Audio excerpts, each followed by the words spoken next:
Soyez les bienvenus. Je suis dans la joie de vous retrouver encore une fois dans ce culte réservé à vous. Dieu, dans son amour, a permis que voilà, nous sommes retrouvés encore une fois dans une journée de victoire, dans une journée de paix, dans une journée de partage. J'ai la foi que tu profites de ce moment que Dieu t'accorde de vivre encore une fois dans la joie et dans la bonne humeur. Amen. Alors une fois encore, nous allons prier pour commencer ce culte. Dieu Tout-Puissant, nous te bénissons, nous te rendons grâce parce que tu es notre Dieu, notre Roi. Toi qui nous aimes tant, toi qui nous as choisis, toi qui nous as attirés vers toi, en nous donnant une nouvelle identité en toi, Jésus. Voilà pourquoi cet après-midi, encore une fois, nous sommes connectés pour manifester notre reconnaissance envers toi, toi qui es la source de ce qui nous fait du bien. Merci à toi pour ton amour, merci à toi pour ta fidélité. Merci pour ta présence, Saint-Esprit. Toi qui es le chef, toi qui es le commandeur, alors prends la commande afin que tout se passe selon ta volonté, dans le nom puissant de Jésus-Christ. Amen. Alors, nous sommes dans la joie, je suis dans la joie de te voir présent dans ce culte. Dieu nous aime tant, voilà pourquoi il a toujours quelque chose pour nous. Il prépare toujours la bonne partie pour toi et pour moi, parce que nous sommes ses enfants. Nous lui appartenons, voilà pourquoi il continue à nous faire du bien. Amen. Alors, avant de commencer ce culte, nous allons prendre ce temps d'adoration. De là où tu es à la maison, n'hésite pas de chanter avec moi et ensemble nous allons adorer ce Dieu puissant.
Cet après-midi. Amen.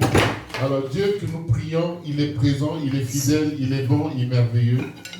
Alors si tu es là et tu connais cette chanson, chante avec moi. Alléluia. Reçois pour moi le parfum qui t'est dû, la beauté de ton nom, mon âme est perdue. Je veux n'être qu'à toi.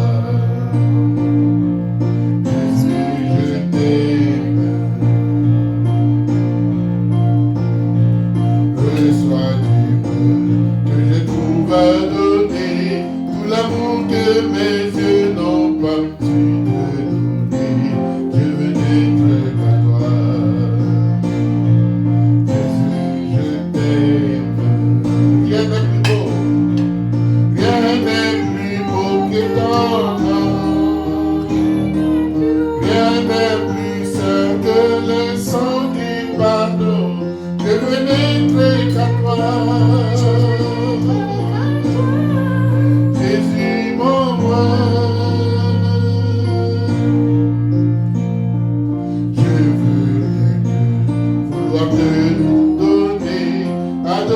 ton Seigneur et ta fidélité.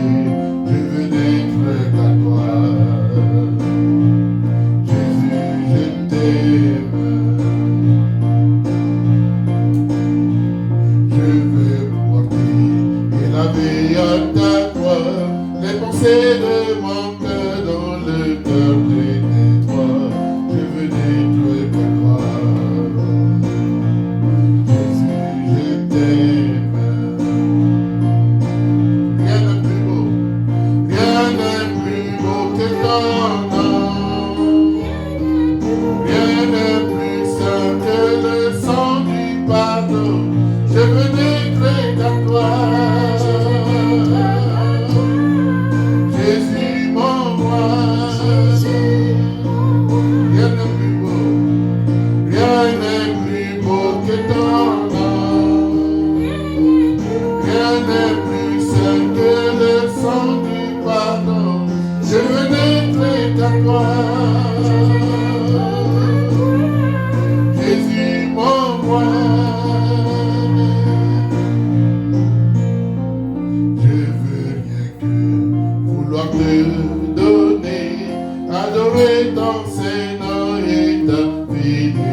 Qu'est-ce qui peut être plus beau que le nom de Dieu que nous adorons?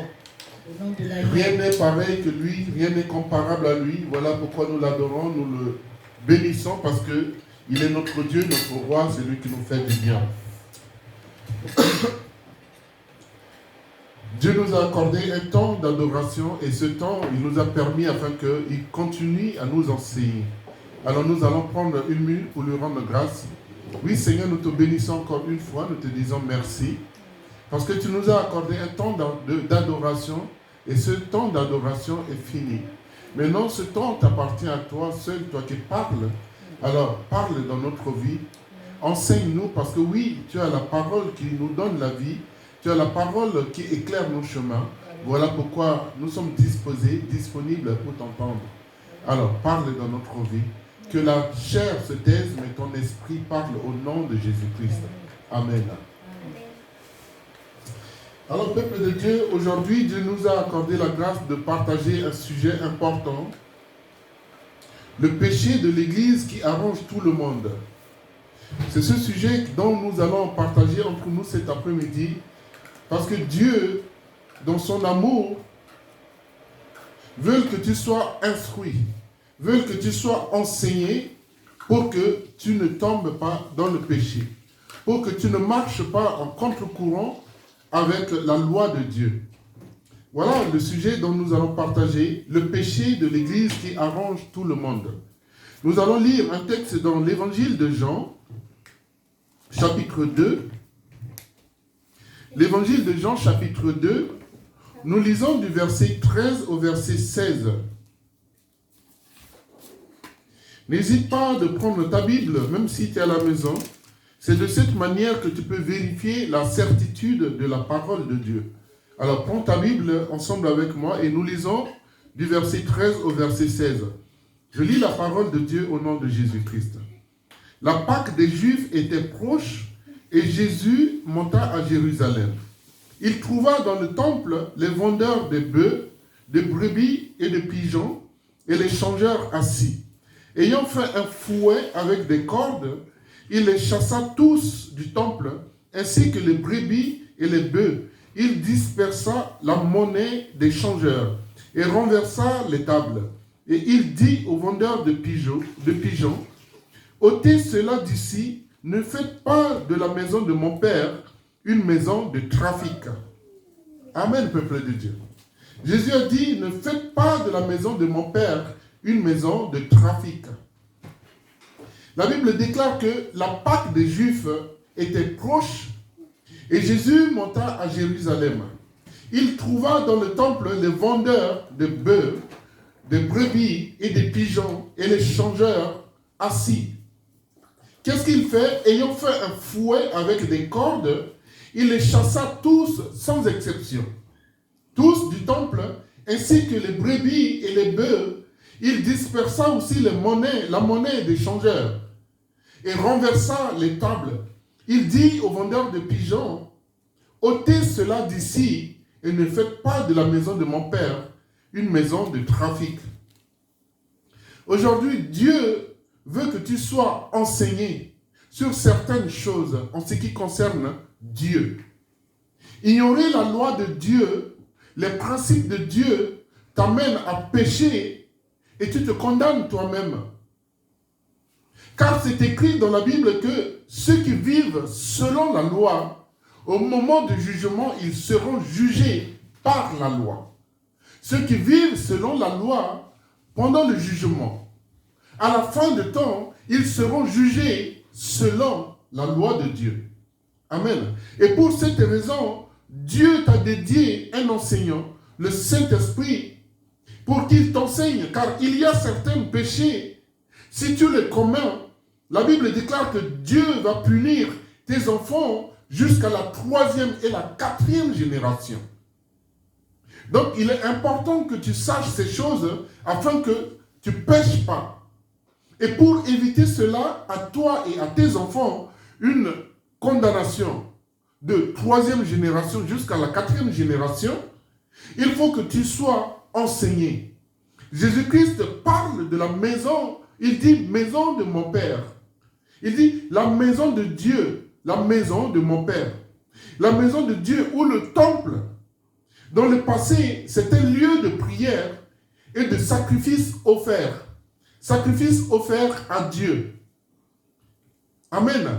Depuis Abraham, suivi des autres patriarches, on offrait à Dieu des animaux pour des sacrifices d'expiatoire. Amen. Des sacrifices d'expiatoire.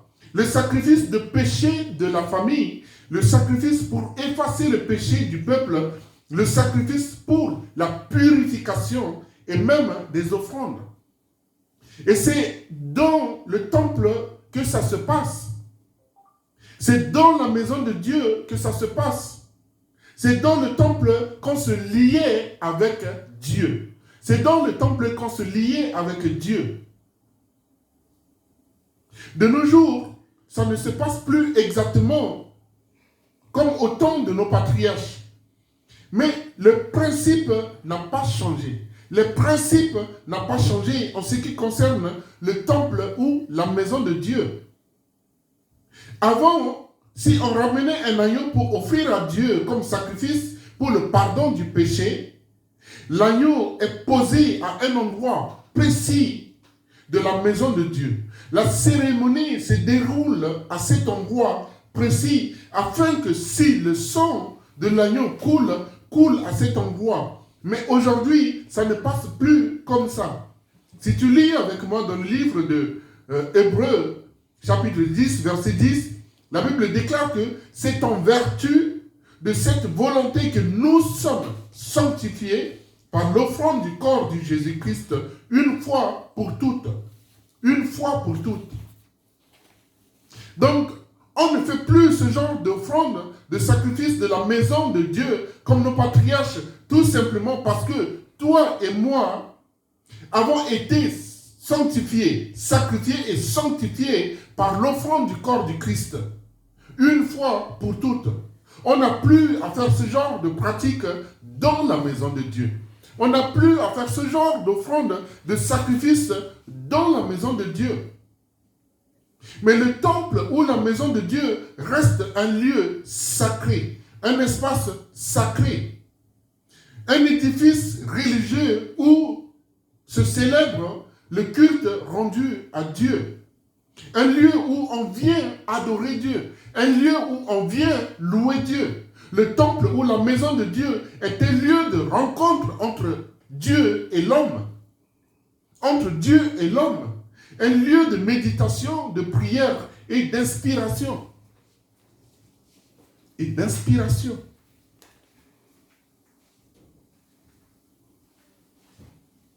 On vient aussi accomplir des sacrements individuels et familiaux. Des sacrements individuels et familiaux, notamment le mariage religieux. Considérons comme perdurant au-delà de la mort. Au-delà de la mort. C'est un lieu où le peuple vient pour être enseigné. Où le peuple de Dieu vient pour être enseigné. Donc c'est aussi un lieu d'enseignement. Le temple, la maison de Dieu, c'est aussi un lieu d'enseignement. Quand on lit dans l'évangile de Marc, chapitre 12, verset 35, les Écritures disent ceci. Jésus, continuant à enseigner dans le temple, dit comment les scribes disent qu'il est Christ et fils de David. Dans la maison de Dieu, on vient pour être enseigné. Et dans l'évangile de Matthieu, chapitre 21, verset 23, Jésus se rendit dans le temple et pendant qu'il enseignait, le principaux sacrificateurs et les anciens du peuple vinrent lui dire « Par quelle autorité fais-tu ces choses et qui t'a donné cette autorité ?» Mais Luc, lui, l'a formulé autrement. En disant, dans l'évangile de Luc, chapitre 20, le verset 1, il dit « Un de ces jours-là, comme Jésus enseignait dans le temple et qu'il annonçait la bonne nouvelle, les principaux sacrificateurs et les scribes avec les anciens survinrent. » Ça veut dire que la maison de Dieu est ce lieu sacré. Quand tu viens pour être enseigné, mais aussi pour qu'on t'annonce la bonne nouvelle du royaume de Dieu, la bonne nouvelle de Dieu, la bonne nouvelle du Christ. Et dans le texte que nous avons lu dans l'évangile de Matthieu chapitre 8, si nous lisons le verset 2, la Bible déclare que « Mais dès le matin, il alla de nouveau dans le temple et tout le peuple vint à lui. S'étant assis et il les enseignait. » La maison de Dieu est un lieu d'enseignement. La maison de Dieu est un lieu de rencontre entre Dieu et l'homme. Un lieu de rencontre entre Dieu et l'homme. Un lieu sacré où on annonce au peuple la bonne nouvelle, la promesse de Jésus-Christ. Préparer le peuple en ce qui concerne le dernier jugement. Le jugement dernier. Annoncer au peuple que Jésus-Christ reviendra. Annoncer au peuple que Jésus-Christ reviendra. Mais le problème aujourd'hui, c'est que ce lieu est transformé par les chrétiens, un véritable lieu de business entre chrétiens et chrétiens, entre chrétiens et le monde. Ce lieu sacré se transforme en un lieu de business. On ramène tout dans la maison de Dieu. On ramène tout dans le temple. La maison de Dieu n'a plus cette crédibilité où l'Esprit de Dieu réside. On vend tout dans la maison de Dieu. Vraiment, ce n'est pas une blague. C'est pas une blague. Mais tu peux tout acheter dans la maison de Dieu. Presque tout.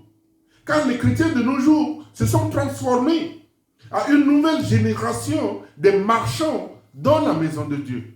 À une nouvelle génération des marchands dans la maison de Dieu. Dans le passé, on amenait des animaux vivants, des bœufs, des brebis, des pigeons. Mais par contre, aujourd'hui, on amène aussi des animaux tués, cuisinés, prêts à manger dans la maison de Dieu.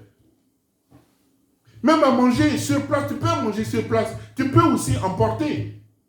On peut te faire un plat emporté, tout comme tu peux manger sur place.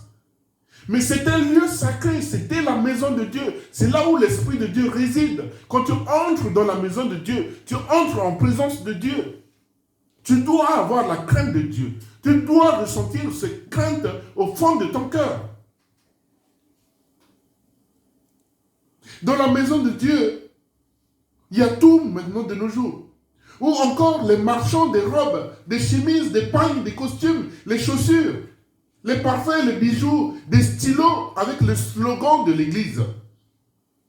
Des t-shirts avec le slogan ou l'image de prophète, de prophétesse, des bissap, des différentes boissons sacrées, sucrées, gazeuses, non alcoolisées et alcoolisées. Tous ces petits trucs maintenant de nos jours. Quand tu vas à l'église, tu peux trouver dans l'église. Tu vas à l'église, même si tu n'as pas d'argent, si tu as de l'argent et que tu n'as pas fait à manger à la maison, tu peux tout manger à l'église avant de rentrer chez toi. Tu peux tout acheter.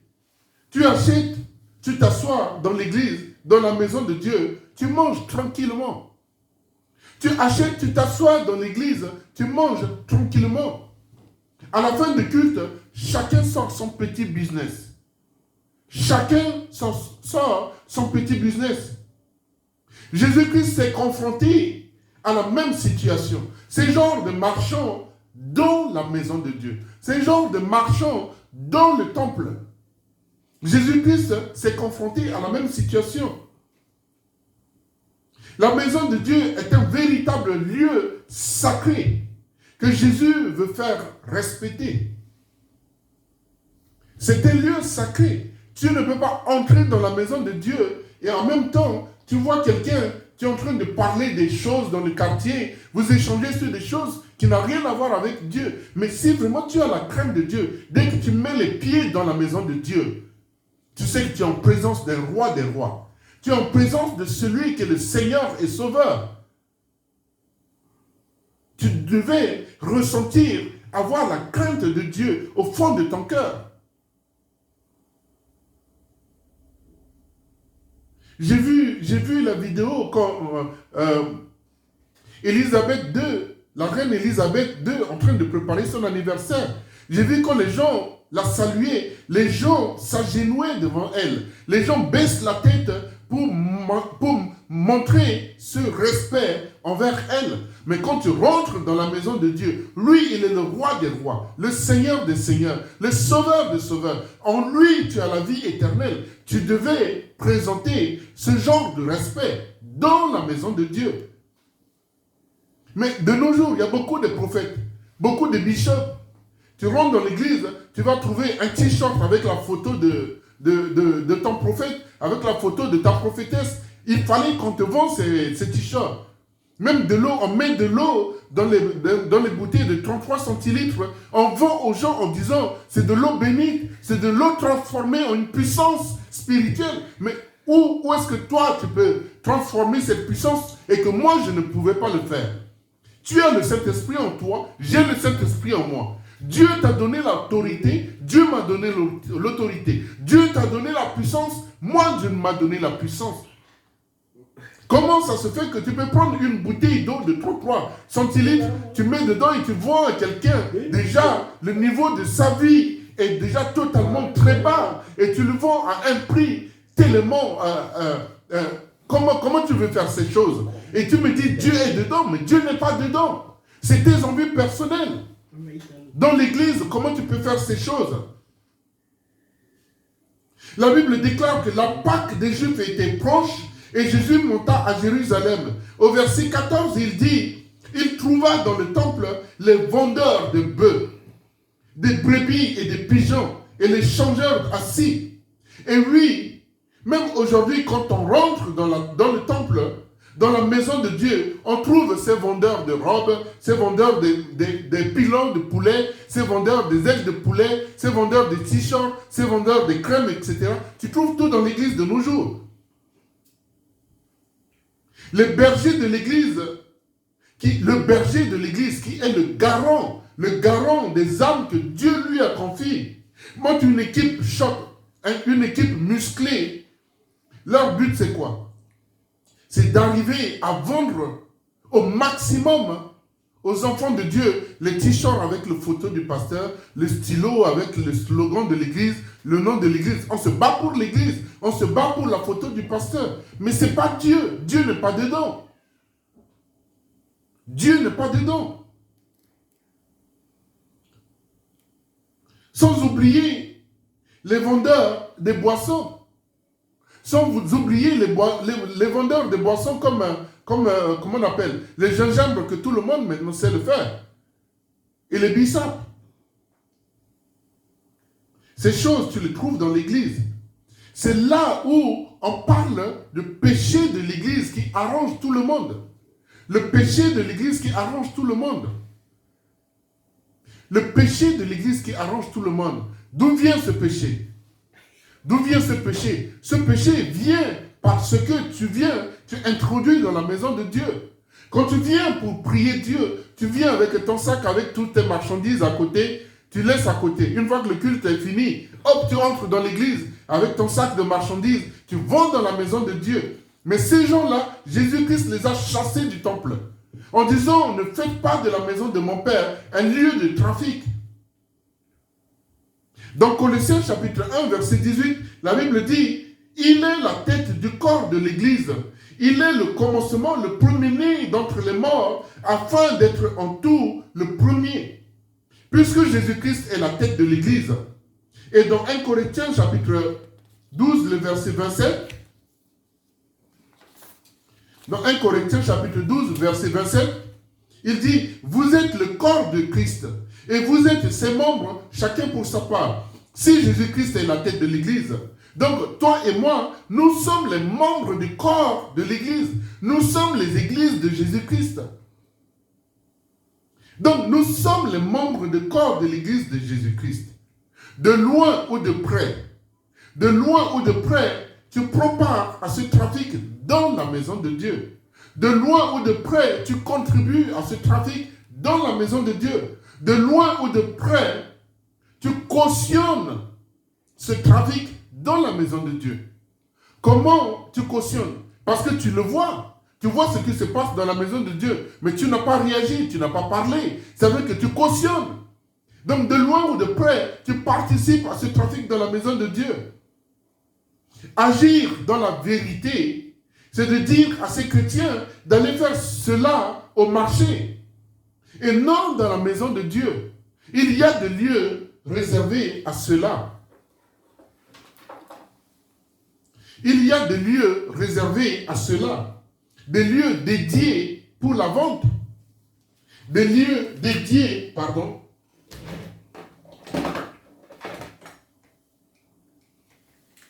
Des lieux dédiés pour que chacun puisse aller s'installer et vendre ses marchandises.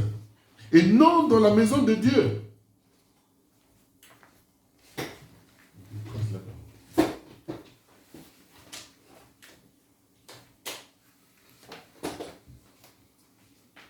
Merci. Et non dans la maison de Dieu, excusez-moi.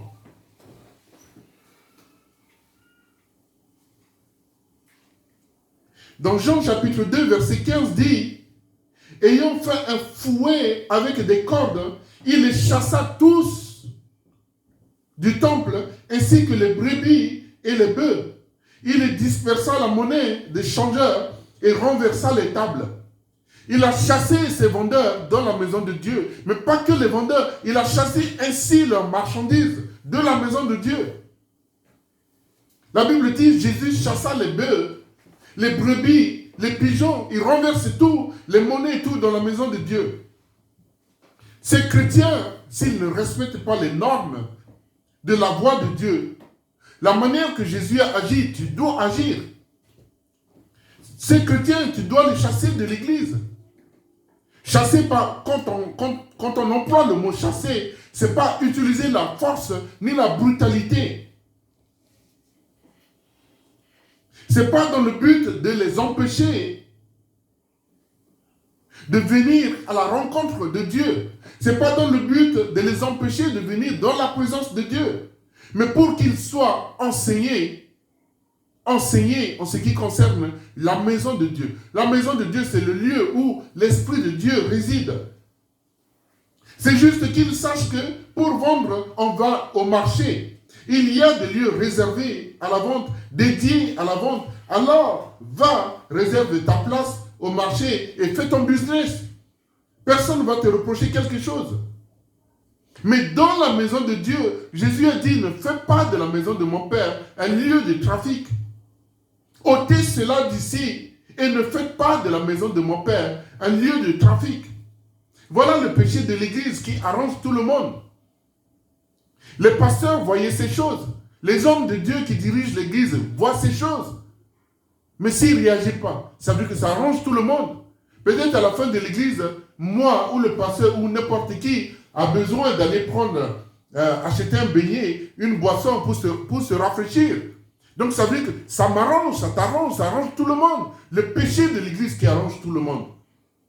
Le fait de faire de la maison de Dieu une maison de trafic, c'est ça le péché de l'Église. C'est ça le péché de l'Église qui arrange tout le monde. Car tout le monde, ou la maison de Dieu, car le temple d'abord, le temple ou la maison de Dieu, ce mot qui, dans le Nouveau Testament et dans les Anciens Testaments, se prend dans un sens spirituel. Dans un sens spirituel, j'ai bien précisé, spirituel, pourquoi? Parce que ça désigne tantôt l'Église de Jésus-Christ, qui signifie généralement un lieu de culte consacré au service de Dieu. Consacré au service de Dieu. Quand tu entres dans la maison de Dieu, tu dois avoir la crainte de Dieu. Il y a des choses que tu ne dois pas le faire dans la maison de Dieu, car tu es en présence de Dieu. Dans l'Écriture, il est aussi appelé maison de Dieu. C'est aussi appelé la maison de Dieu. Pourquoi? Parce que le mot de temple ou maison de l'Éternel est même employé par les auteurs sacrés pour désigner le tabernacle à une époque où les Hébreux n'avaient pas encore le temple à Jérusalem. C'est un lieu sacré. Quand tu rentres, tu sais que tu viens à la rencontre de Dieu. Quand tu entres, tu sais que tu entres pas pour moi, pas pour l'autre, mais tu viens à la rencontre de Dieu. Tu viens pour que toi, quelque chose se passe entre toi et Dieu. On est dans la maison, on n'a pas le même niveau de foi. On n'a pas le même niveau de compréhension par rapport à la parole de Dieu. Mais Dieu nous aime tous. Voilà pourquoi tu es grand, tu es petit, n'importe qui. Tous nous venons dans la présence de Dieu. Dans le but d'adorer Dieu. Dans le but, quand tu viens honorer Dieu. Et quand tu honores Dieu, c'est là où Dieu t'honore, puisque la Bible déclare que Dieu honore ceux qui l'honorent. Alors, ne fais pas de la maison de Dieu un lieu de trafic. Ne prends pas part à ce trafic dans la maison de Dieu. Ne cautionne pas ce trafic dans la maison de Dieu. Il y a des églises, quand tu entres, il y a tout à l'entrée de l'église. Il met plein de choses avec le nom de l'église, avec plein de gadgets que les gens puissent acheter pour que l'église puisse avoir de l'argent. Mais non, quand tu viens dans la maison de Dieu, tu viens à la rencontre de Dieu. Quand tu viens dans la maison de Dieu, tu viens rencontrer ton Dieu. Tu viens échanger avec ton Dieu. Nous sommes ses enfants. Nous sommes des enfants. Nous ne sommes plus en statut de créature de Dieu.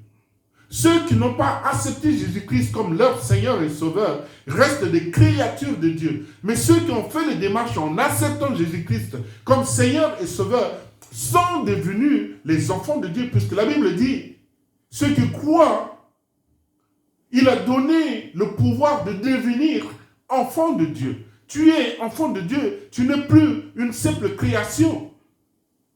Tu n'es plus une simple créature de Dieu. Tu es enfant de Dieu. Alors si tu viens en présence de ton Père, tu viens pour lui parler, tu viens pour échanger avec lui. Alors ne faites pas de la maison de Dieu un lieu de trafic. Je ne sais pas, peut-être toi tu ne prends pas part. Mais si tu vois ces choses, et si tu veux vivre dans la vérité, tu dois parler. Tu dois parler que la maison de mon Père n'est pas un lieu de trafic. La maison de mon Père n'est pas un lieu de vente. La maison de mon Père n'est pas un marché où n'importe qui peut venir s'installer et vendre des choses. Mais c'est un lieu sacré. C'est un lieu où on vient à la rencontre de Dieu. C'est un lieu où on vient pour adorer Dieu. C'est un lieu où on vient pour échanger avec Dieu. C'est un lieu où on vient pour qu'on puisse recevoir ce qu'on appelle une onction générale, en fait. Une grâce aussi qui est dédiée à un groupe, à un assemblée. Tu as la grâce particulière que Dieu déverse en toi. Tu as une onction particulière que Dieu déverse en toi. Mais il y a des grâces, il y a des onctions. Il fallait que tu sois dans ton assemblée pour que tu reçoives ces choses-là. Voilà pourquoi c'est important que tu le saches que la maison de Dieu est un lieu sacré. Et si tu ne fais pas attention, alors tu marches en contre-courant et tu attires la malédiction sur toi. Tu attires la condamnation sur toi parce que tu marches dans le péché, parce que tu fais de la maison de Dieu un lieu de trafic. Et c'est des choses qui se passent dans nos églises de nos jours, puisque tout le monde est attiré par l'argent pour payer les salles de l'église, pour payer les charges de l'église. Au fait, la foi des gens n'a plus beaucoup d'importance. On ne s'occupe plus de la foi, de l'état de foi des membres des âmes. On ne s'occupe plus de l'état des âmes des gens, mais on met l'argent devant. On met la situation financière de l'église devant. On met la situation financière des responsables de l'église devant. Et ces choses-là, la première chose qui est importante pour Dieu, c'est l'état de ton âme, c'est l'état de mon âme, c'est ta foi, c'est ma foi, et c'est non l'église, parce que l'église de Jésus-Christ c'est toi, l'église de Jésus-Christ c'est moi. La Bible déclare que le Saint-Esprit vit où? Le Saint-Esprit est en toi. Tu es le temple du Saint-Esprit. Alors le lieu, le bâtiment, l'édifice où on se rassemble dans le but d'adorer Dieu n'est pas ce lieu où nous devons prendre soin plus que ton âme, ni mon âme, ni ta foi, ni ma foi. Mais la priorité, c'est ta foi. La priorité, c'est ton âme. La priorité, c'est de savoir que si tu marches avec Dieu, si tu marches dans la fidélité avec Dieu, la priorité est que tu sois enseigné et tu connais la loi de Dieu afin que tu marches selon la loi de Dieu. Quand tu entres dans une église et que tu vois la préoccupation de cette église, c'est de l'argent. Tout est fait pour faire entrer de l'argent. Alors, tourne-toi et demande Saint-Esprit, est-ce que c'est le lieu qu'il veut que tu sois? Parce que Dieu s'occupe de ton âme. La Bible déclare que Jésus-Christ est le berger, le bon berger, celui qui donne sa vie pour ses brebis. Un berger qui donne sa vie pour ses brebis. Un berger qui risque sa vie pour ses brebis. Quand le lion arrive, c'est le berger qui se met devant pour défendre ses brebis. Ça veut dire que la vie des brebis a beaucoup de valeur pour le berger que sa vie à lui-même. Alors, si tu entres dans une église et la préoccupation des responsables de l'église, c'est ton âme, c'est ton esprit, c'est ta foi, alors tu es au bon endroit. Mais si tu rentres dans une église, on te pousse à donner, mais on ne cherche pas à savoir, est-ce que ton âme est guérie? Est-ce que ton âme est sanctifiée? Est-ce que tu marches dans la sanctification? Est-ce que tu marches dans la purification? Et si ces choses-là, les gens ne voient pas, alors tu dois chercher une église où Dieu se manifeste puissamment et tu agis dans cette église, tu investis dans cette église, tu vas à la rencontre de Dieu dans cette église. Alors ne faites pas de la maison de Dieu un lieu de trafic.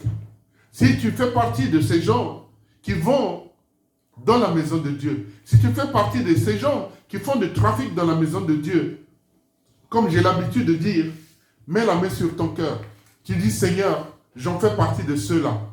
Et moi, je te demande pardon. J'étais ignorant de ces choses. Je n'étais pas enseigné de ces choses. Je ne savais pas que ta maison est un lieu sacré, est un lieu où je viens à ta rencontre, échanger avec toi. Alors ferme les yeux et prions ensemble. Parle avec ton cœur, avec ton Dieu, avec ton Père. Il est là dans le secret. Il t'entend. Oui, Dieu Tout-Puissant, regarde tes enfants qui ont mis la main sur leur cœur, en reconnaissant leur situation. Nous sommes tous des trafiquants dans ta maison. Nous sommes tous des marchands dans ta maison. Nous étions inconscients, ignorants de cette situation, de nos comportements, de nos conduites, papa. Mais merci parce que oui, par ton esprit, tu nous as éclairés cet après-midi. Merci parce que par ton esprit, tu nous as enseigné cet après-midi. Voilà pourquoi nous reconnaissons notre situation en te demandant pardon. Pardon pour nos fautes, pardon pour nos péchés. Parce que nous croyons à l'instant même, tu nous as pardonné. À l'instant même, tu nous as sanctifiés. À l'instant même, ton sang qui a coulé sur la croix nous a lavés et nous a redonné une nouvelle identité en toi. Parce que tu dis, celui qui confesse de sa bouche ses péchés est pardonné. Et quand nous sommes pardonnés, nos péchés sont effacés. Nos iniquités sont effacées. Voilà pourquoi, Seigneur, merci pour tes enfants qui ont reconnu leur situation, qui sont venus vers toi humblement, inclinant leur face devant toi en te demandant pardon. Lave-les, efface leurs péchés. Renouvelle en eux la connaissance de ta parole afin qu'ils ne tombent plus, afin qu'ils ne pêchent plus, Seigneur, comme des marchands dans ta maison. Merci pour ce temps d'enseignement. Merci pour ta présence. Nous te bénissons encore. Nous te rendons grâce dans le nom puissant de Jésus-Christ. Amen. Amen. Oui, peuple de Dieu, nous sommes arrivés presque à la fin de ce culte.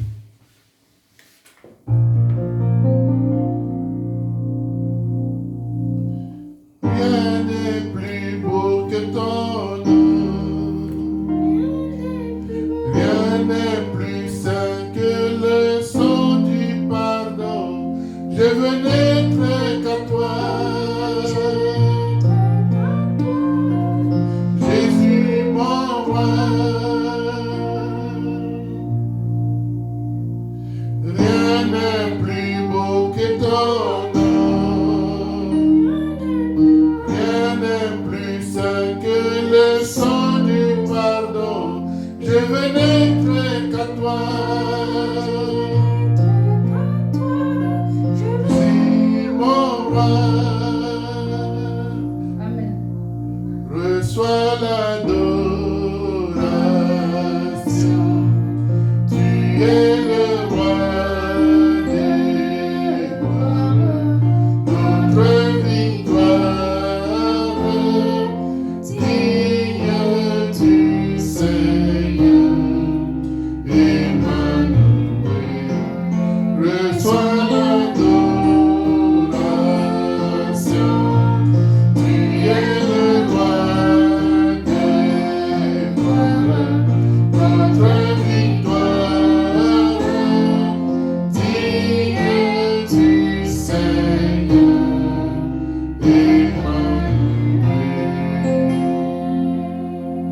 Alléluia. Nous sommes arrivés à la fin de ce culte. Dieu Tout-Puissant, nous te bénissons encore, nous te disons merci. Merci parce que tu nous as accordé la grâce de passer 1 heure dans ta présence. Toi, tu as dit dans ta parole, Seigneur, 1 heure dans ta présence vaut mieux que 1000 ailleurs. Merci parce que oui, tu nous as accordé cette grâce, tu nous as sélectionné d'être là. Merci pour ton enseignement. Merci pour cette semaine qui commence. Merci pour tes enfants. Merci pour notre vie. Merci pour l'unité d'esprit. Merci pour la joie que tu mets dans notre cœur. Merci pour l'amour que tu as mis en nous. Merci pour le partage. Que la gloire soit pour toi seul. Nous te prions ainsi au nom du Père, du Fils et du Saint-Esprit. Amen. Amen. Bon dimanche à vous et rendez-vous prochain. À dimanche prochain. Et faire quelque chose comme ça.